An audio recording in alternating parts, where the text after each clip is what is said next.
দেখো ক্লাস 8 তিনটি স্কুলের আলাদা আলাদা প্রশ্ন দেখাবো তোমাদের অ্যানুয়াল এক্সামে। দেখো দেখতে থাকো প্রশ্ন প্যাটার্ন কেমন ছিল। দেখো মিশ্রণের চ্যাপ্টার থেকে 100% পড়বে, কার্য সময় থেকে একটা পড়বে, আর এই যে সমাধান যে 15 দাগের যে অঙ্কগুলো আছে তার মধ্যে থেকে একটা অবশ্যই করে পড়ে। তারপরে লসগু গসগু একটা পড়বে, উৎপাদক যেমন দেওয়া আছে দেখো এইগুলো নিয়ম যেখান থেকে। তারপর দেখো এই যে 12 উপপাদ্য, 12, 13 বেশি ইম্পর্টেন্ট, 10, 11 দেখতে পারো। আর তার সাথে সাথে এই যে 12 সেমিকে সমান 5 টুকরো করা বা 4 টুকরো করা ইত্যাদি ইত্যাদি এইরকম তোমাদের পড়বে। এবং পরের আরেকটা স্কুলের প্রশ্ন দেখাচ্ছি, দেখো ওটা বহুরু, এবার গার্লস বয়েস এলো, সেখানে দেখো কেমন প্রশ্ন প্যাটার্ন ছিল লক্ষ্য করো। পরেরটা দেখো,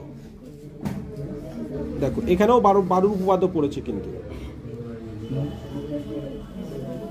দেখো।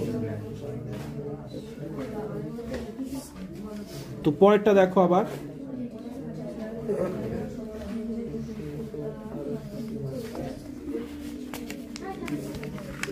দেখো তিনটে কিন্তু প্রশ্ন একসাথে রেখেছি, তিনটে প্রশ্ন দেখো।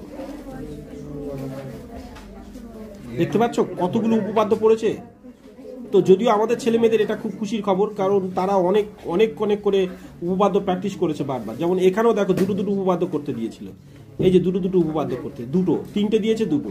তো অনেক ছেলে মেয়েদের কাছে উপপাদ্য খুব কঠিন, কিন্তু আমাদের ছেলে মেয়েদের কাছে উপপাদ্য অনেকবার প্র্যাকটিস করা, এবং ইউটিউবে তার ভিডিও প্রত্যেকটা দেওয়া আছে। তোমরা যদি অসুবিধা হয় বুঝতে, এমন করে দেওয়া আছে, একবার বুঝলেই নিজেই পারবে, দেখে নিতে পারো।